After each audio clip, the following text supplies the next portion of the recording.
Hello student. आज आपण 5व्या युनिटमधील लाईफ इन्शुरन्स ॲक्ट 1956 ची काही प्रावधाने बघणार आहे. म्हणजेच जीवन विमा निगम अधिनियमाची जी कार्य आहे ती काही प्रावधानाच्या अंतर्गत सांगितली आहे. ती आता कोणती आहे ती आपण बघणार आहे. तर यामध्ये ही जी जीवन विमा निगम अधिनियम आहे, हा अधिनियम 56चा सरकारने पास केला आणि या जीवन विमा निगम अधिनियम 56च्या अंतर्गत एक अध्यादेश जारी केला आणि या अध्यादेशाच्या माध्यमातून देशांमधील विदेशी तसेच भारतीय ज्या संस्था जीवन विमा निगमाचा व्यवसाय करतात अशा सर्व व्यवसायांना आपल्या ताब्यात घेतले आणि त्यानंतर राष्ट्रीयकरण करण्यासाठी 19 जून 1956 रोजी एक जीवन विमा अधिनियम 1956 ज्याला लाईफ इन्शुरन्स कॉर्पोरेशन ॲक्ट 1956 हा पास केला. कधी पास केला? 19 जून 1956ला LIC म्हणजेच लाईफ इन्शुरन्स कॉर्पोरेशन ॲक्ट हा पास केला. कशासाठी? तर राष्ट्रीयकरणासाठी. मग राष्ट्रीयकरण कोणाचं करणं होते? तर देशामध्ये ज्या LIC आहेत म्हणजे लाईफ इन्शुरन्स कंपनी ज्या विमा उतरवण्याचं काम करतात, मग त्या परदेशी असो का इंडियन असो, त्या सर्वांचं राष्ट्रीयकरण करण्याकरता 1956 ॲक्ट हा पास केला आणि त्या ॲक्टच्या अंतर्गत 1 सप्टेंबर 1956 रोजी भारतीय जीवन विमा निगमाची स्थापना केली. म्हणजे भारतीय जीवन विमा निगम म्हणजे LIC ची स्थापना कधी झाली आहे? 1 सप्टेंबर 1956 रोजी. कोणत्या ॲक्टच्या अंतर्गत? 1956च्या ॲक्टच्या अंतर्गत. ओके. आता यामध्ये काही प्रावधाने सांगितलेली आहे. त्या प्रावधानाच्या अंतर्गत त्या जीवन विमा निगमाला आपली कार्य पार पाडावी लागतात. तर यामध्ये अधिनियमाचा प्रारंभ पहिल्या याच्यात सांगितलेला आहे. अधिनियमाचा प्रारंभ म्हणजे कमेन्समेंट. मग कमेन्समेंट कधी झालं आहे? अधिनियम कधी तयार झाला आहे हा? तर जीवन विमा अधिनियम हा 1956 पासून सुरू झाला होता आणि मात्र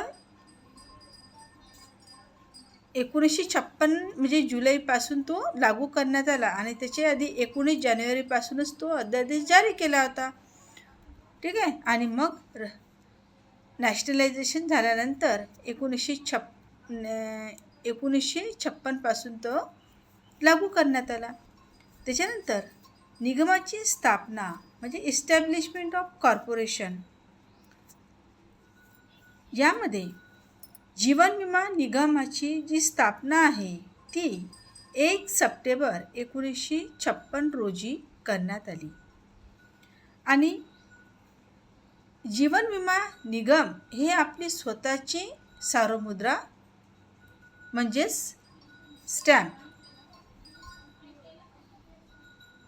लावते आणि आपले कार्य करते आणि स्टॅम्प लावून कार्य करण्याचा हा अधिकार तिला या कायद्याअंतर्गत प्राप्त झाला. आणि अशा प्रकारे म्हणजेच जीवन विमा निगम अधिनियम 1956च्या धाराअंतर्गत हा जीवन विमा निगम क्षेत्रात एक प्रकारचा काय आहे? एकाधिकार प्रस्थापित झाल्याचे असं या ठिकाणी दिसून येते. त्यानंतर निगमांचे संघटन सांगितलेले आहे. आता कॉन्स्टिट्यूशन ऑफ द कॉर्पोरेशन म्हणजे हे निगम आपलं कामकाज कसं पाहतं, संघटन कसं करतं. तर यामध्ये ॲक्ट सेक्शन 4(1) म्हणजे सेक्शन 4(1) नुसार याच्यामध्ये काम करणारे कर्मचारी, निगमाचे जे काम करणारे कर्मचारी जे असतात ते किती आहे, 16 कर्मचारी असतात. आणि यातला जो एक कर्मचारी आहे त्या कर्मचाऱ्याची सिलेक्शन सेंट्रल गव्हर्नमेंट करतो. आणि सेंट्रल गव्हर्नमेंट ज्या व्यक्तीचं सिलेक्शन करेल तोच व्यक्ती त्या LICचा अध्यक्ष म्हणून नियुक्त होईल. कळलं का? निगमांचं संघटन म्हणजे कार्यभार कसा चालतो, तर कार्यभार चालण्याकरता काही व्यक्तींची नियुक्ती करावी लागते. मग यामध्ये एकूण 16 पर्सनची सिलेक्शन होतं. त्यापैकी 1 person selection from the central government and that is a chairman of the LIC of company. Next, आता निगमाची पुंजी म्हणजे भांडवल, कॅपिटल ऑफ द कॉर्पोरेशन. आता या LIC ऑफ भारतीय जीवन विमा निगमाचं जे कॅपिटल आहे ते कॅपिटल किती आहे, ॲक्ट सेक्शन 5 नुसार ओपनिंग कॅपिटल आहे तिचं 5 करोड. किती आहे, 5 करोड आहे. ॲक्ट 1956च्या सेक्शन 5 नुसार. आणि हे जे 5 करोड कॅपिटल आहे हे बाय गव्हर्नमेंटच्या द्वारे काय करू शकतो, कधी जास्त तर कधी कमी होऊ शकते. त्यानंतर यामध्ये निगमाला कोणती कार्य करावी लागते, तर निगम हे धारा 6च्या 2 नुसार त्याला वेगवेगळे कामं करावं लागतात. जसं फर्स्ट आहे की कॅपिटल इन्क्रीज करणे या डिक्रीज करणे म्हणजे पुंजी विमोचन करणे, कधी वार्षिक तसेच जीवन विम्याच्या संदर्भात पुनर्विम्याचा व्यवसाय करणे. आता लाईफ इन्शुरन्स कॉर्पोरेशन आहे म्हणजे भारतीय जीवन विमा निगम जो आहे तो काय करतो, इन्शुरन्स काढण्याचं काम करतो. आणि इन्शुरन्स काढल्यानंतर त्याचा जो प्रीमियमच्या माध्यमातून जो पैसा होतो तो रिइन्व्हेस्टमेंट कुठेतरी करण्याचा प्रयत्न करतो. म्हणून पहिलं काय काम आहे त्याचं, LICचं मेन काम कोणतं आहे, जीवन विम्याच्या संदर्भात पुनर्विम्याची रचना करणे. म्हणजे यांच्याकडे विम्याच्या माध्यमातून जी रक्कम जमा होते त्याचीच पुन्हा कुठेतरी रिइन्व्हेस्टमेंट करणे म्हणजेच पुनर्विमा आणखी काढण्याचं काम कोण करते, जीवन विमा निगम अधिनियम करतो. त्याच्यानंतर सेकंड सांगितलं आहे की निधीला म्हणजे कोशांना योग्य स्वरूपात नियोजित करणे. आता जो पैसा गोळा होतो या कॉर्पोरेशनकडे तो पैसा योग्य ठिकाणी गुंतवला गेला पाहिजे जेणेकरून तिथून जास्तीत जास्त त्यांना प्रॉफिट मिळालं पाहिजे किंवा मोबदला मिळाला पाहिजे किंवा आपला तो पैसा त्या ठिकाणी सुरक्षित राहिला पाहिजे. अशा ठिकाणी तो गुंतविला जातो आणि त्या ठिकाणी एखादा कोश म्हणजे रिझर्व तयार केला जातो. आणि रिझर्वमध्ये तो काय करतो, फंड ठेवून दिला जातो. आणि पर्यवेक्षित करणे अथवा त्यांचे रोखीत रूपांतर करण्यासाठी उपाययोजना करणे. कधीकधी मग ते फंड जो कधी सोन्यामध्ये असते कधी कशात असते तर मग त्याचं रोखीमध्ये रूपांतर करण्याचं कामसुद्धा विमा निगम करते. अशा प्रकारे व्यवसायासाठी एखादी संपत्ती जर खरेदी करायची असेल तर ती खरेदी करून आपल्या नावाने तसेच तिची विल्हेवाट पण लावू शकते. ही कोण काम करते, हे आहे निगमाचंच कार्य आहे. निगम पहिलं कार्य करत आहे पुनर्विम्याचं करणे, नंतर एखादा कोश म्हणजे रिझर्व फंड तयार करणे आणि रिझर्व फंड तयार केल्यानंतर त्याची आणि आपल्या व्यवसायासाठी एखादी अशी संपत्ती परचेस करणे आणि तिची सेलिंग पण करण्याचं काम कोण करतं, जीवन विमा निगम करतं. तसेच जीवन विमाच्या निगमाच्या दृष्टीने योग्य असेल तर विदेशातील जीवन विमा व्यवसाय दुसऱ्याला हस्तांतरित करणे. समजा जर का एखादा दुसऱ्या देशामध्ये जीवन विमा निगम असेल आपल्या या इंडियाचा, तर तो दुसऱ्या देशाला ट्रान्सफर करण्याचं कामसुद्धा जीवन विमा निगम करत असते. अशा प्रकारे नंतर निगमाचे विशेष अधिकार सांगितलेले आहे. विशेष अधिकार म्हणजे स्पेशल प्रिव्हिलायझेशन ऑफ द कॉर्पोरेशन. आता स्पेशल प्रिव्हिलायझेशन म्हणजे की विशेष अधिकार त्यांना दिलेले आहे की हेच कार्य तुम्ही करायचे. जसे कोणतं आहे ते जीवन विमा अधिनियम 1956च्या अंतर्गत सेक्शन 6A काय म्हणते, त्याला वेगवेगळे प्रकारचे अधिकार दिलेले आहेत. तर पहिला अधिकार आहे विमा संस्थेसंबंधी एखादे निर्णय घेणे. मग ते स्वतःच्या दृष्टीने योग्य असले पाहिजे, विमा कंपनीच्या दृष्टीने योग्य असले पाहिजे. तसेच त्यासाठी त्याची राशी सुरक्षित राहील यासाठी निगमाला पूर्ण अधिकार आहे. म्हणजे निगमाची जी राशी आहे, अमाऊंट आहे प्रीमियमची, ती इतरत्र सुरक्षित कशी राहील याकरता ती सुरक्षित ठेवणे आणि त्या दृष्टिकोनातून निर्णय घेणे, कोणा ठिकाणी आपली अमाऊंट सुरक्षित राहील आणि पाहिजे तेव्हा ती मिळेल. म्हणजेच त्याला तो विशेष अधिकार आहे अशा प्रकारचा निर्णय घेण्याचा. कोणत्या धाराच्या अंतर्गत? धारा 6A अंतर्गत काय दिलेलं आहे? Special privilegation of the corporation. आणि याच जीवन निगम धारा 6 संस्थेबाबत निर्णय घेताना एक अशी अट असेल की त्या संस्थेत 1 किंवा 2 संचालक निगमाने नियुक्त केलेले असले पाहिजे, तरच ह्या संदर्भातील निगमाला पूर्ण अधिकार आहे. म्हणजे निगमाने जे कार्यकारी सदस्य जी नेमणूक केली होती 16 व्यक्तींची, त्यापैकी 2 व्यक्तींची नियुक्ती कोण करायला पाहिजे? निगमाने करायला पाहिजे होती. तरच त्यांना काय होईल? पूर्ण अधिकार हा प्राप्त होईल. आणि ह्यासाठी निगमाला विमा नियंत्रकाची परवानगी घ्यावी लागेल. म्हणजे विशेष अधिकार जर पाहिजे असेल तुम्हाला, म्हणजे आपल्या जीवन विमा निगम अधिनियमाला, तर त्यांना काय करावं लागेल? विशेष अशी परवानगी घ्यावी लागेल. त्यानंतर कार्यरत विमा कंपनीची संपत्ती आणि दायित्वाचं हस्तांतरण म्हणजेच कमेसमेंट. ओके. या कमेसमेंटमध्ये धारा 7 ते 17च्या अनुसार सर्व जीवन विमा संस्थांची संपत्ती आणि दायित्वाचे हस्तांतरण जीवन विमा निगमाला होईपर्यंत त्या संस्थांची सर्व संपत्ती ही आणि दायित्वावर कुणाचा अधिकार आहे? तर निगमाचाच अधिकार आहे. जोपर्यंत निगमाला धारा 1 ते 17 त्याची सर्व संपत्ती तसेच त्याचे दायित्वाचे हस्तांतरण तो इतर निगमाला होईपर्यंत त्याची संपूर्ण लायबिलिटी ही कुणाची राहणार आहे? लाईफ इन्शुरन्स कॉर्पोरेशनची राहील, म्हणजे LIC कंपनीची राहील. आणि त्याच्यानंतर निगमाचे व्यवस्थापन सांगितलेले आहे. आता management of the LIC. Management of the LICमध्ये यांनी 3 पॉईंट सांगितलेले आहे. म्हणजे ह्या लाईफ इन्शुरन्स कॉर्पोरेशनचं जे मॅनेजमेंट पाहिलं जातं ते 3 कमिटी नाही होतं, कार्यालयाच्या अंतर्गत पाहिलं जातं. पहिलं कार्यालय आहे केंद्रीय कार्यालय.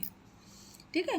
आता केंद्रीय कार्यालय सेक्शन 8(1) केंद्रीय कार्यालय अशा शहरात स्थापन केले जाते की जिथे केंद्र सरकार अनुमती देते.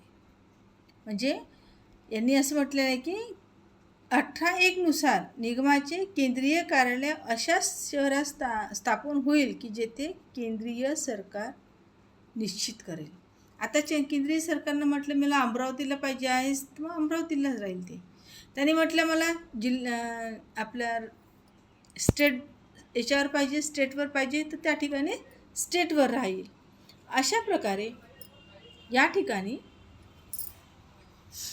केंद्रीय कार्यालय निर्मिती केल्या जाईल. आणि केंद्रीय कार्यालय सरकार ज्या ठिकाणी म्हणेल त्या ठिकाणीच निश्चित केलं जातं आणि त्याचं मग गॅझेटमध्ये प्रकाशन केलं जाईल. त्याच्यानंतर झोनल कार्यालय. झोनल कार्यालय 18(2) नुसार निगम क्षेत्रीय कार्यालय ज्या ठिकाणी असेल त्याच ठिकाणी झोनल कार्यालय पण आहे. मग मुंबई, कलकत्ता, दिल्ली, नागपूर, दिल्ली, कानपूर, चेन्नई आणि इतर ठिकाणी सरकार काय करते, झोनल ऑफिस टाकण्याचं कार्य देते आणि त्या झोनल ऑफिसच्या अंतर्गत मग तो निगम आपले कार्यभार पाहू शकतो. त्यानंतर विभागीय कार्यालय, डिव्हिजनल ऑफिस आणि कार्यालय याच्यामध्ये सेक्शन 18(3) नुसार प्रत्येक विभागात विभागीय कार्यालय आणि शाखा कार्यालय स्थापन केले जातील. म्हणजे ज्या ठिकाणी विभागीय कार्यालय आहे त्या ठिकाणी प्रत्येक विभागामध्ये कार्यालय आणि शाखा कार्यालय हे दोन्हीही त्या ठिकाणी असणे आवश्यक आहे. तेच विकास कार्याची जबाबदारी मग पार पाडतील, अन्यथा नाही. त्यानंतर आहे निगमाची समिती. आता निगमाच्या समिती किती असाव्या? Committee of the corporation. या ठिकाणी निगमाच्या समिती 2 दिलेल्या आहे. निगमाला जी कार्य पार पाडावी लागतात ती समितीच्या अंतर्गत पूर्ण करावी लागते. मग त्या समिती कोणत्या आहेत? एक्झिक्युटिव्ह कमिटी आणि दुसरं आहे इन्व्हेस्टमेंट कमिटी. कार्यकारी समिती आणि विनियोग करणारी समिती. मग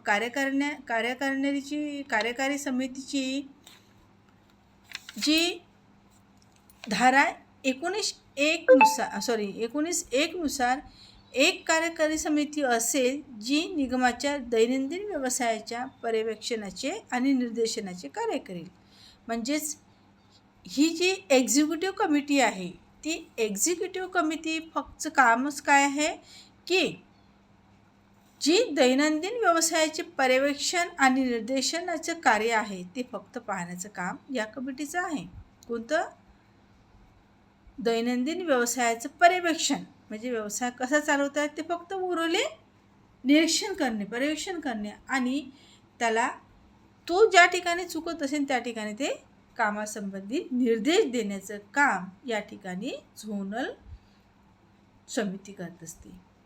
अशा पद्धतीनं ही झोनल समितीची नेमणूक करण्याकरता किमान 4 सदस्यांची नियुक्ती केली जाते आणि ह्यामध्ये अन्य 4 सदस्य हे विनियोग आणि क्षेत्रीय वित्तीय क्षेत्रातील मान्यवर व्यक्ती असू शकतात. म्हणजे आता ह्या ज्या त्यांनी सांगितले विनियोग समिती म्हणजे LIC कॉर्पोरेशनकडे जो पैसा जमा होतो त्या पैशाचं विनियोग दुसऱ्या ठिकाणी करण्यासाठी आणि आपला पैसा सुरक्षित राहण्याकरता पाहिजे तेव्हा आपल्याला मिळवता आला पाहिजे, जेणेकरून आपण लोकांची लायबिलिटी पूर्ण करू. यासाठी विनियोग समितीचं स्थापना किंवा गठन केलं आहे. त्यालाच काय म्हटलं आहे? Investment committee. मग ही इन्व्हेस्टमेंट कमिटी काय निश्चित करते की 19(2) नुसार एक विनियोग समिती त्या ठिकाणी गठीत केली जाऊ शकते आणि यामध्ये कमीत कमी 8 सदस्य असतात आणि त्यातील 4 सदस्य हे निगमाकडून सिलेक्ट केले जातील आणि उर्वरित 4 सदस्य हे विनियोग क्षेत्रातील क्षेत्रीय जे मान्यवर व्यक्ती असतात विनियोग क्षेत्रामधले त्या मान्यवरांच्या अंतर्गत ते अमाऊंट गुंतवली जाते. त्यानंतर आहे त्यांनी सांगितले कर्मचारी आणि अभिकर्ता संपर्क समिती. कर्मचारी अभिकर्ता म्हणजे employees and agriculture relation committee. यामध्ये असं सांगितले आहे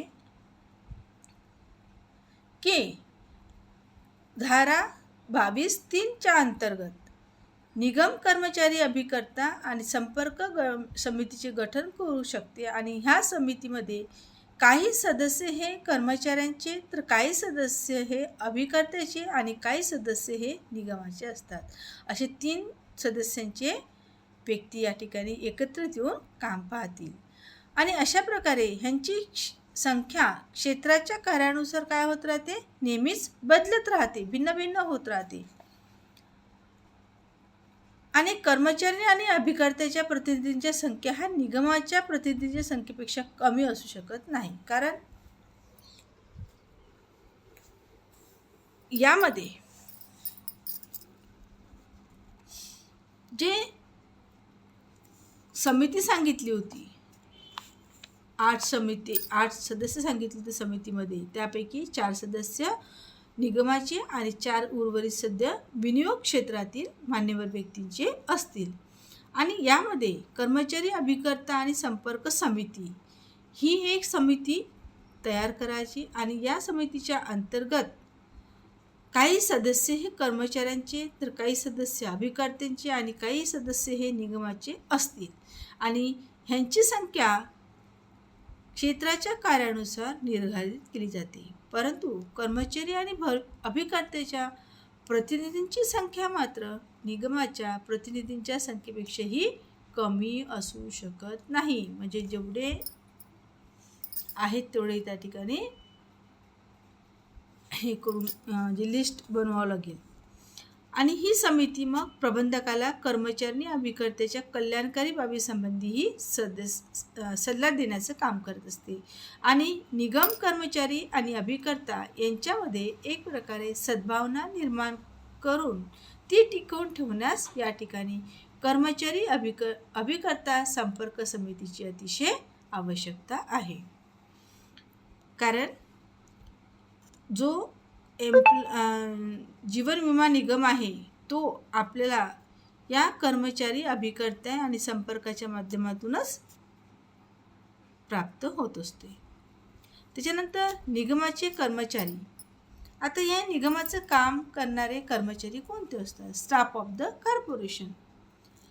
यामध्ये काम करणारे हे जे कर्मचारी आहे, धारा 24 नुसार असा एक निधी कोश असेल ज्यामध्ये निगमाच्या सर्व प्राप्ती व जमा केल्या जातील आणि त्यातून मग आपले खर्चाचे शोधन केले जाईल. अशा प्रकारे निधी काम करते. म्हणजे निगम जो आहे, भारतीय विमा निगम, हा अगोदर धारा 24 नुसार जो कोश तयार केला असेल त्या कोशाच्या त्या अधिनियमाच्या सर्व प्राप्ती आणि जमा केल्या जातील आणि त्यातून मग आपले खर्चाचे शोधन करून निगमाचा निधी तयार केला जाईल. त्यानंतर अंकेक्षण. अंकेक्षणमध्ये काय आहे? धारा 25 म्हणजे सेक्शन 25. सेक्शन मीन्स धारा. ओके. यामध्ये अंकेक्षण हे लाईफ इन्शुरन्स कॉर्पोरेशनचे करणे अधिनियमानुसार, ॲक्टनुसार इज अ कंपल्सरी. ओके. काय म्हणते मी? अंकेक्षण करणे हे कंपल्सरी आहे अधिनियम सेक्शन 25 नुसार.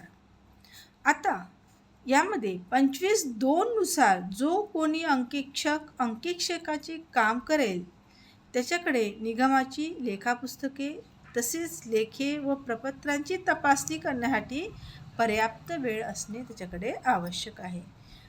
त्याची एक प्रत मात्र मग केंद्र सरकारला सेंड करून द्यावी लागते. त्यानंतरचा पॉईंट आहे विमांक मूल्यांकन. म्हणजेच आता आपण जो विमा काढतो त्याची जी पॉलिसी भरतो, प्रीमियम ज्याला आपण म्हणतो, त्याचं रेट कसा ठरतो? विमांक मूल्यांकन म्हणजे पॉलिसी रेट कसा निश्चित होतो. आता यामध्ये अधिनियमाच्या धारा म्हणजे अधिनियमाचं सेक्शन 26 नुसार काय म्हटलं आहे त्यांनी? कमीत कमी प्रत्येक 2 वर्षात निगमाला आपला वित्तीय स्थितीचा तपासणी अहवाल हा विमांकनाद्वारे लागेल आणि विमांककाला आपला अहवाल केंद्रीय सरकारला द्यावा लागेल. अशा प्रकारे एकमेकांचा अहवाल एकमेकांना देऊन त्या अहवालाची तपासणीही केली जाते. त्यानंतर निगमाच्या कार्याचा वार्षिक अहवाल. काय म्हणत आहे? निगमाच्या कार्याचा वार्षिक अहवाल.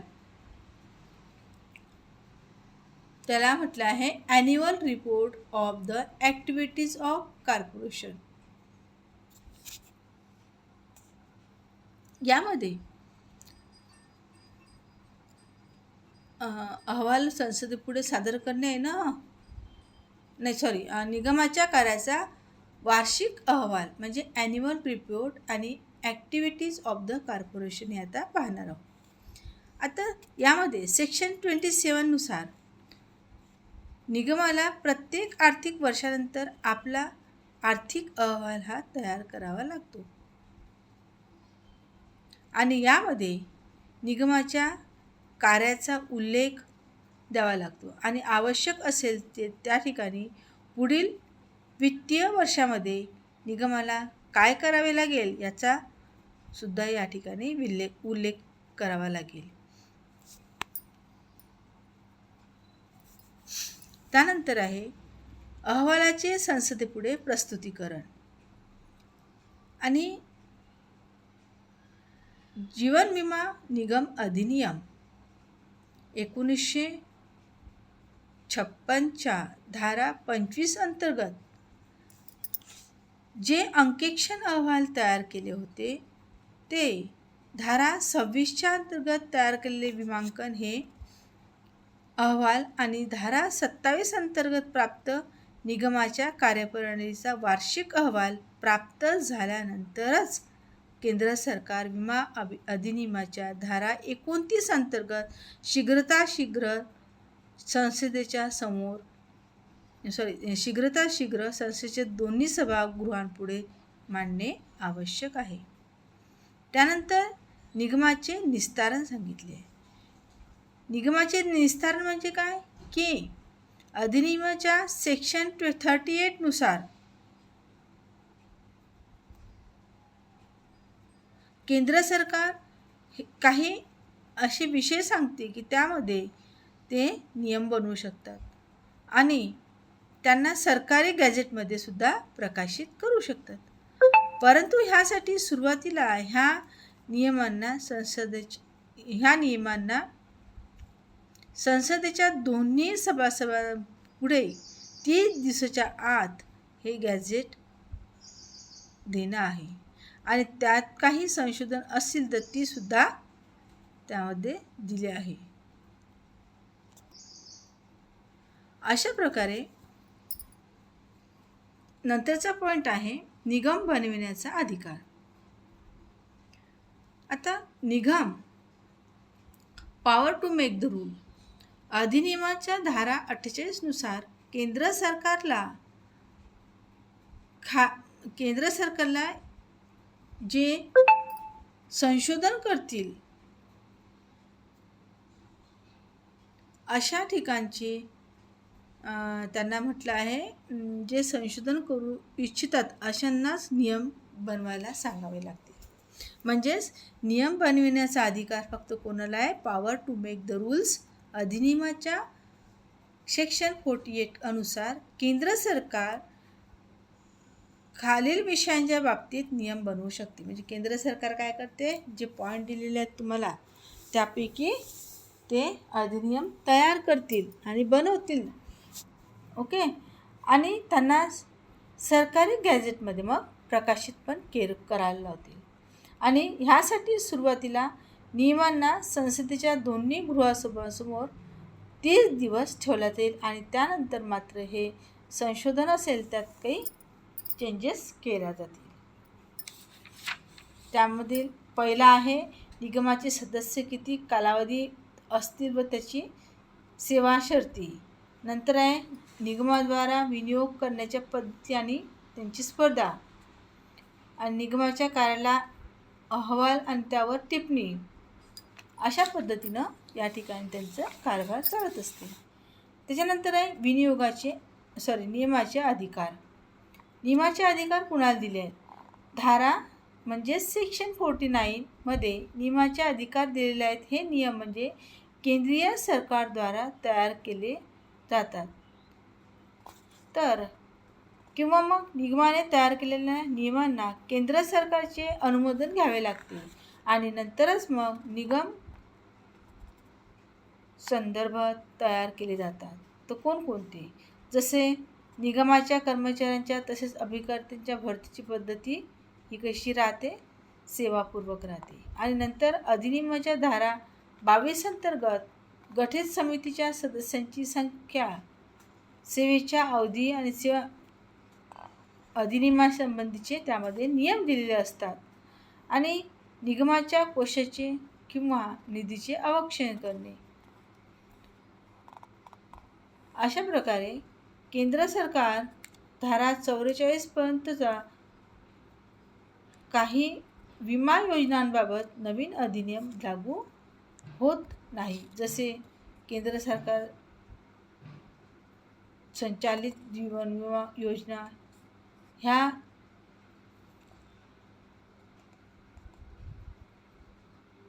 अशा प्रकारे मग निगमाच्या कर्मचाऱ्यांच्या आणि अभिकर्त्याच्या भरतीवर सेवार्थ शर्ती अटी लावल्या जातात. तसेच निगमाच्या धारा 22 अंतर्गत गठीत समितीच्या पदांची संख्या किती आहे? 6. तसेच सेवेचा अवधी आणि सेवा शर्ती संबंधी नियम जे आहे ते. निगमाच्या कोणत्या निधीचे व्यवस्थापन करावे लागते? दोन्ही पण. प्रत्येक क्षेत्रीय कार्यालयासाठी निधीची उपलब्धता व त्याच्या व्यवस्थापनाची बदली ही परिषदेची स्थापना करून करावी. त्यानंतर निगमांच्या सभेचे कार्यसंचालन आणि निगमाच्या विविध समितीचे गठन तसेच निगमाद्वारे ह्या समितीतर्फे केल्या जाते आणि कर्मचाऱ्यांचे निर्धारण तसेच ह्या समितीच्या सदस्यांच्या कार्यसंचालनाची कार्यपद्धती जाणवते. हे जे प्रारूप आणि पद्धती निर्धारित करणे आहे, ज्यामध्ये विमापत्रे निर्धारित करणे आणि निगमद्वारा कराराचे निष्पादन करणे हे होते. अशा प्रकारे कधीकधी LIC कंपनी बोनस जाहीर करणे बोनस जाहीर करणे आणि विमापत्रांचे वर्गीकरण करणे हे काय आहे? आवश्यक आहे. आणि धारा 44 नुसार काही विमा योजनेमध्ये जीवन विमा अधिनियम लागू होत नाही. जसे केंद्र सरकारद्वारा संचालित जीवन विमा योजना, उदाहरणार्थ डाक कार्यालय, पोस्ट ऑफिस सांगितलं. आणि अशा प्रकारे भारतीय आयकर अंतर्गत येणारे सुपर एन्युएशन फंड आणि कुटुंब पेन्शन योजना ह्या संबंधी व्यक्तीला कुटुंब पेन्शन योजना आणि जीवन विमाची सुविधा या ठिकाणी दिली जाते.